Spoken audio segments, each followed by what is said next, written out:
కవిత గారి ఇష్యూ మీద మనతో మాట్లాడడానికి శాస్త్ర గారు ఉన్నారు, వారితో మాట్లాడే ప్రయత్నం చేద్దాం. మేడం నమస్తే. చెప్పండి, ఇప్పుడు ప్రస్తుతం ఉన్న రాజకీయాల్లో చూసుకున్నట్టయితే కవిత గారు ప్రవర్తిస్తున్నటువంటి తీరు వింతగా కనిపిస్తుంది. దీనికి సంబంధించి ఏం చెప్తారు? ఆవిడ అలా ఎందుకు ప్రవర్తిస్తుందో, ఒక పార్టీలో ఒక అధ్యక్షురాలను చేశారు, తెలంగాణ రాష్ట్రానికి తెలుగు మహిళ జాగృతి మహిళని చేశారు. బతుకమ్మ పండుగ వచ్చిందంటే ఆవిడ ఒక జాగృతి మహిళగా నిలబడిపోయింది. అట్లా నిలబడిపోయిన ఒక మహిళ ఆ తండ్రిని ఎందుకు బయటికి లాగింది, అన్నను ఎందుకు బయటికి లాగింది, బావని ఎందుకు బయటికి లాగింది, తన కుటుంబంలో నుంచి ఇలా చీలికలు ఎందుకు పట్టుకొచ్చింది, నేను అది చేస్తాను ఇది చేస్తానని ఎందుకు మాట్లాడుతుంది, ఈమె ఒక్కతే అయిపోదా, ఇప్పుడు అవతల అన్న సపోర్ట్ కోల్పోతావా, బావ సపోర్ట్ కోల్పోతావా, మెయిన్ తండ్రి, నువ్వంటే పంచ ప్రాణాలు పెట్టుకున్న నీ తండ్రి, నువ్వేదో ఒక లిక్కర్ స్కామ్ కేసులో లోపల ఉంటే అతను ఎంత కుంగిపోయాడో, ఎంత కుళ్ళి ఏడ్చాడో, నా బిడ్డకి ఇలా జరిగింది ఏంటి అని అంత ప్రేమించే తండ్రి, అంత ప్రాణం పెట్టే తండ్రి గురించి నువ్వు ఇలా మాట్లాడి పార్టీని వ్యతిరేకంగా మాట్లాడి ఇది చేసావంటే నువ్వు చెప్పుకోవచ్చమ్మా. అటువంటి కన్న బిడ్డలనైనా సరే క్షమించము అని చెప్పి కేసీఆర్ గారు మంచి తీర్పిచ్చారు నిన్ను సస్పెండ్ చేసి.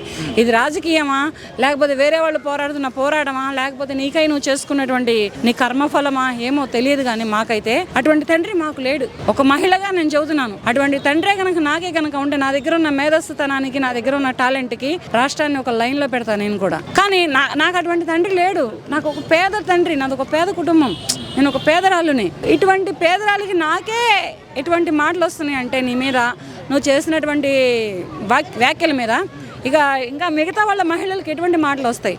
ఇప్పుడు చీల్చేసావు, పార్టీని చీల్చేసావు, కుటుంబాన్ని చీల్చేసావు, కుటుంబంలో నుంచి విడిపోయావు. నీకు అన్న సపోర్ట్ చేస్తాడా? చెయ్యడు. నీ బావ సపోర్ట్ చేస్తాడా? చెయ్యడు. హరీష్ రావు గారు, నీ బావ అయినటువంటి హరీష్ రావు గారు సపోర్ట్ చేస్తాడా? చెయ్యరు. కేసీఆర్ గారు సపోర్ట్ చేస్తారా? చెయ్యరు.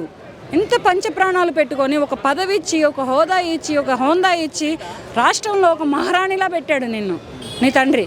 దానికి పట్టం కట్టాడు నీ అన్న కేటీఆర్ గారు. దానికి సపోర్ట్ చేశారు నీ బావ హరీష్ రావు గారు. మరి ఇంతమందిని సపోర్ట్ పెట్టుకొని నువ్వు ఒక్కదానివే ఏం చేద్దామని వచ్చావో ఏంటో నాకైతే అర్థం కావట్లేదు. రాజకీయంగా తనని ఎదగనివ్వట్లేదు అని చెప్పేసి ఇలా ప్రవర్తిస్తుందని చెప్పుకోవచ్చా?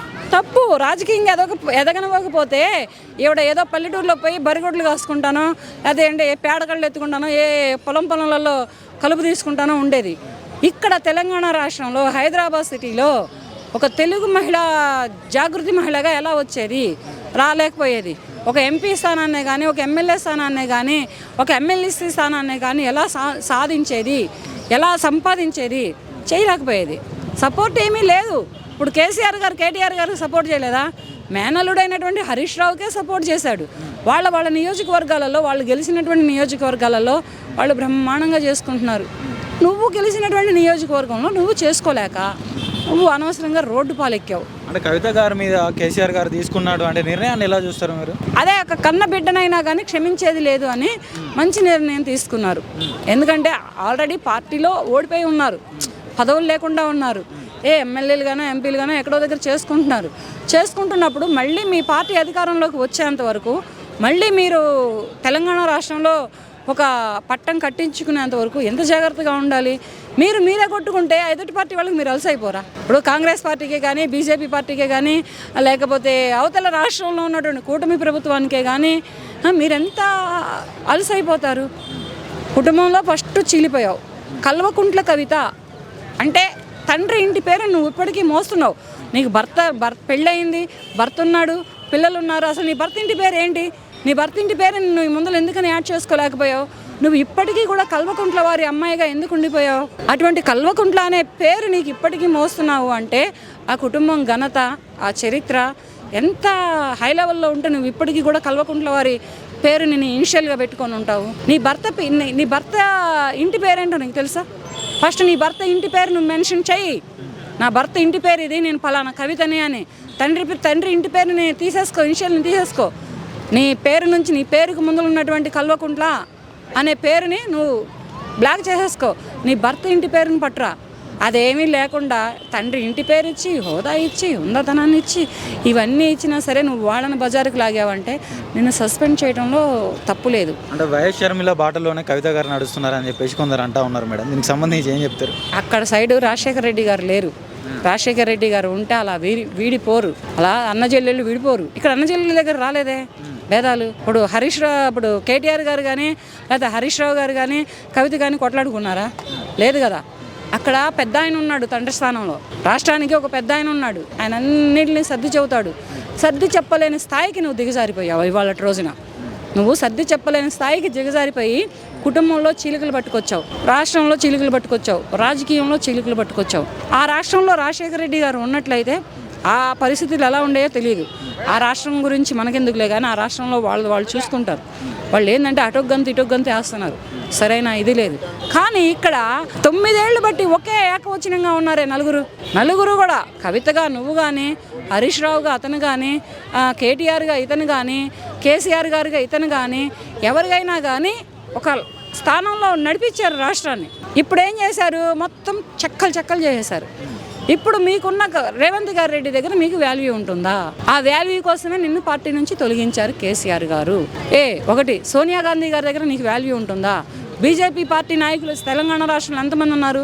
వాళ్ళ దగ్గర నీకు వాల్యూ ఉంటుందా? ఫస్ట్ కుటుంబంలో వాల్యూ ఉంటుందా? నీ కుటుంబం మీదే కానీ కల్వకుంట్ల వారి కుటుంబం మీదనే వాల్యూ లేకుండా అయిపోతుంది. అంటే ఇప్పుడు కవిత గారు మాట్లాడుతూ నాకు వచ్చే 2 లక్షల కోట్లు ఆస్తి పంపకాలు జరపాలని చెప్పేసి అంటుందంట కవిత గారు. మరి దీనికి సంబంధించి ఏం చెప్తారు? నిజంగా కేసీఆర్ గారి దగ్గర అంత డబ్బు ఉందంటారా? అది తదనంతరం ఉందో లేదో ఎవరికి తెలుసు. అన్ని 100 కోట్లు అని చెప్పేసి ఇప్పుడు నువ్వు బయటకు పెడితే రేపు పొద్దున్న ట్యాక్స్ వాళ్ళు ఇంటి మీద పెడితే ఎవరు రెస్పాన్సిబిలిటీ? సిబిఐ వాళ్ళు ఇంటి మీద రైడింగ్ చేస్తే ఎవరు రెస్పాన్సిబిలిటీ? అవి ఏమైనా ఉంటే మీరు కుటుంబంలో మాట్లాడుకోండి. అసలు బజార్ ఎక్కాల్సిన అవసరం ఏంటి? మీకు ఏమైనా కుటుంబంలో వ్యత్యాసాలు ఉన్నాయా? మీకు ఏమైనా కుటుంబంలో గొడవలు ఉన్నాయా? కూర్చోండి. నీ బావ అయినటువంటి హరీష్ రావుని పిలిపించు, నీ అన్న అయినటువంటి కేటీఆర్ గారిని పిలిపించు, నీ తండ్రి అయినటువంటి కేసీఆర్ గారిని పిలిపించు, నీ భర్త వాళ్ళ ఫ్యామిలీని అన్నింటిని కూర్చోబెట్టి ఒక పద్ధతిగా మాట్లాడుకోండి. నీకేదైనా పదవి పరంగా నీకేదైనా అవమానం జరిగితే అది దాని గురించి కూడా మాట్లాడుకోండి. ఇది ఏదైనా 4 గోడల మంది ఉండాలి, కానీ నలుగురిలోకి పడిన తర్వాత ఫస్ట్ కుటుంబానికి వాల్యూ తీసేస్తావు. కేసీఆర్ గారి కుటుంబం పరువే పోయింది నువ్వు అలా మాట్లాడటం వలన. ఆ పరువు కాపాడుకోవడం కోసం కొద్దో గొప్ప నిన్ను పార్టీ నుంచి ఇంటి నుంచి పక్కకు తొలగించి కేసీఆర్ గారు ఒక స్థాయిలో నిలబడ్డారు ప్రస్తుతానికి. అంటే అది నా కన్న బిడ్డనైనా, నేను ప్రాణప్రదంగా కనిపెంచుకున్న నా బిడ్డనైనా కానీ నేను తీసేస్తాను అని నిరూపించారు కేసీఆర్ గారు. ఉంటారు అటువంటి మహానుభావులు ఉంటేనే రాష్ట్రంలో ఒక మంచి పురోగతి సాధిస్తారు. రేపటి రోజున రాష్ట్ర డెవలప్మెంట్ జరుగుతుంది. రేపటి రోజున రాష్ట్రంలో దేనికైనా కానీ ముందడుగులో ఉంటారనమాట ఇటువంటి నాయకులు. అంటే కవిత గారు కొత్త పార్టీ పెట్టబోతున్నారని చెప్పేసి కొన్ని వాక్యాలు వినిపిస్తా ఉన్నాయి. దీనికి సంబంధించి ఏం చెప్తారు? డిపాజిట్ కూడా రాదు, ఒక్క ఓటు కూడా వేయరు. ఇదేమన్నా రాజకీయం అనుకుంటున్నారా? చెత్తబుట్టలో దొరికే డస్ట్బిన్ అనుకుంటున్నారా? ఎవరు ఇష్టం వచ్చినట్టు వాళ్ళు పార్టీలు పెడతానికి, అవి పెడతానికి, ఇది పెడతానికి. అదర్ రాష్ట్రం వాళ్ళు పెట్టారు. ఏమైంది? కొత్త పార్టీ పెట్టి ఏం చేసింది? పార్టీలు గిట్టీలు అన్నీ క్లోజ్ చేసుకొని ఇప్పటికైనా జరిగిన తప్పును తెలుసుకొని రాజీకి వస్తే బాగుంటుంది. రాజీకి రాకపోతే ఎవరి కర్మకు వాళ్ళే బాధ్యులు.